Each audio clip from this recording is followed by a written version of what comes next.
Hello everyone, my name is Ashley Robinson and I am here to discuss the organ shortage crisis and the growing wait.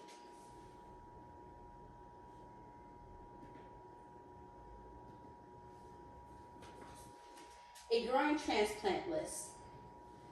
105,933.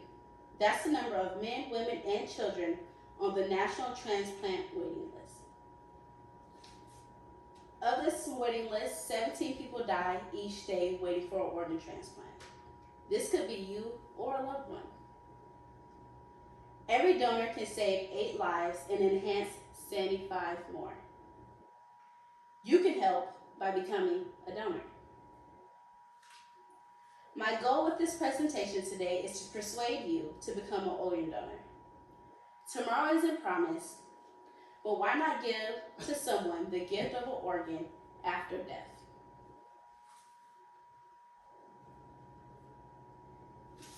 Problems. According to the article entitled Organ Shortage Crisis, Problems and Possible Solutions in the Transplantation Proceedings Journal, every 9 minutes, another person is added to the transplant waiting list. 90,483 of those waiting on the transplant list are waiting on kidneys. And 11,891 are waiting on livers, making up the mass majority of our transplant list.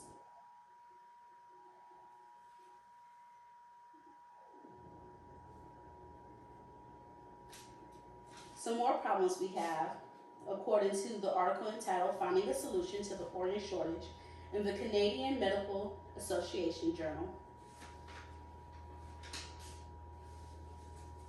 Efforts to increase public awareness about cadaver donation have done little to improve our donation rates.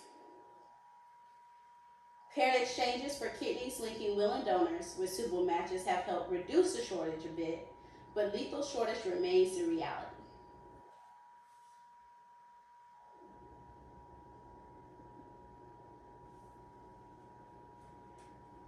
Next, I would like to tell you how our doctors are exploring new ways to help patients get the organs they need. According to an article entitled Organ Transplant, Finding More Ways to Save Lives in the Yale Medicine Journal, being able to donate kidneys even if you are not compatible with a loved one. In 2017, nine living kidney donors gave organs to 9 recipients in a string of paired exchanges at Yale New Haven Hospital. So, even though these loved ones were not compatible with someone in their family, they were still able to give the gift of a kidney to them through new research techniques. Thanks to diligent planning, multiple patients walked out of Yale New Haven Hospital with new kidneys that day. Next, tapping the liver's power to regenerate. Lately, transplant surgeons have been looking at ways to optimize liver regeneration using machine perfusion technologies to better ensure the success of the surgery. A liver can regenerate of a donation of just 25% and will grow to the full size, fully functioning liver in a transplant recipient. And lastly, educating individuals, especially minorities, about donations and the regional-based system for transplants may result in a large number of matching donors and a greater number of potential recipients on the multiple transplant list.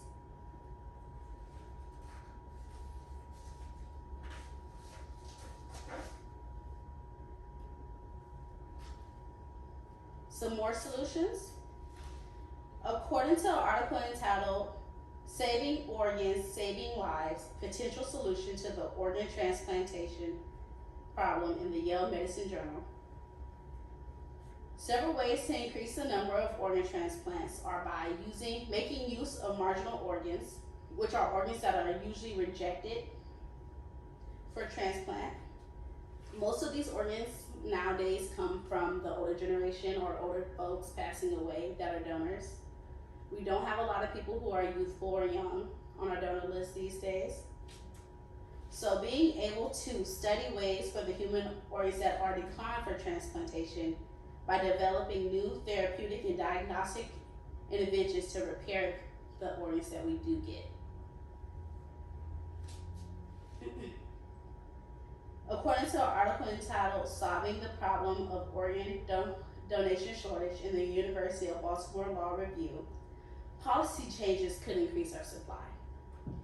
HIV Organ Policy Inequality Act, which allows for HIV positive to HIV positive transplants. This allows people who have HIV to give to another person who has HIV.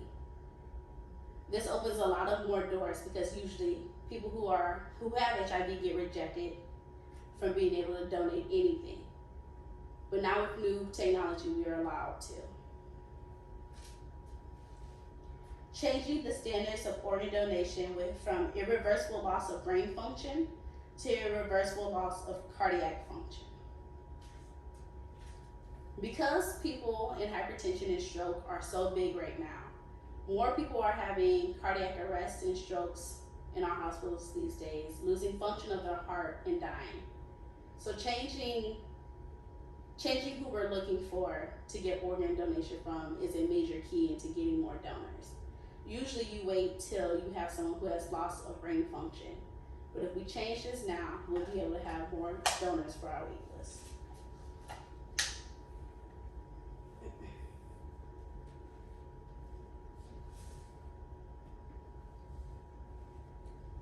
Xenotransplantation.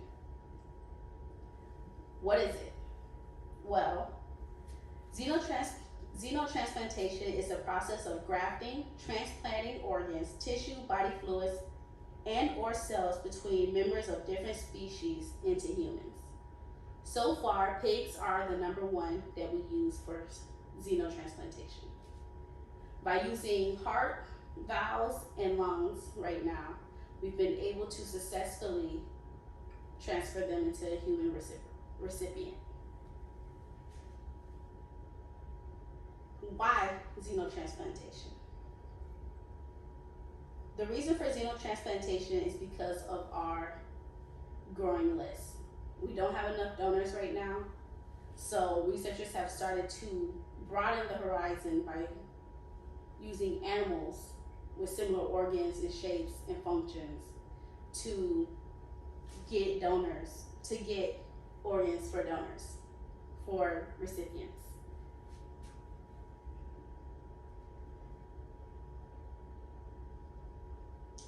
The human's body, so risk factors of xenotransplantation. The human body's ability to recognize an animal organ as foreign and attack it. That's the biggest risk with xenotransplantation. When the body recognizes that the organ is not the same DNA, it attacks it, causing them to fail and surgery not to be successful. And then again, the person is in critical risk and back on the wait list. Another risk of xenotransplantation is the risk of viruses possibly carried by the organ entering the human population. Because these are animals and animals have different sets of viruses than us, the spread could potentially lead to another plague for us if we start with xenotransplantation. So after going through the risk, it raises the question, is it worth it? When becoming a donor is a way you could save a life and help someone else live a great life. So, in summary, in this presentation, I have given you the statistics on our current donor and organ shortage crisis, possible solutions to the shortage that researchers are working towards, and the fact that your donation could change 8 lives one day. So I give you this call of action. After I die, if I am buried, I will rot. If I am burnt, I will become ash. But if my body is donated, I will live to give life and happiness to many. Live life after death. Pledge to donate your body. Amit Abraham. Thank you.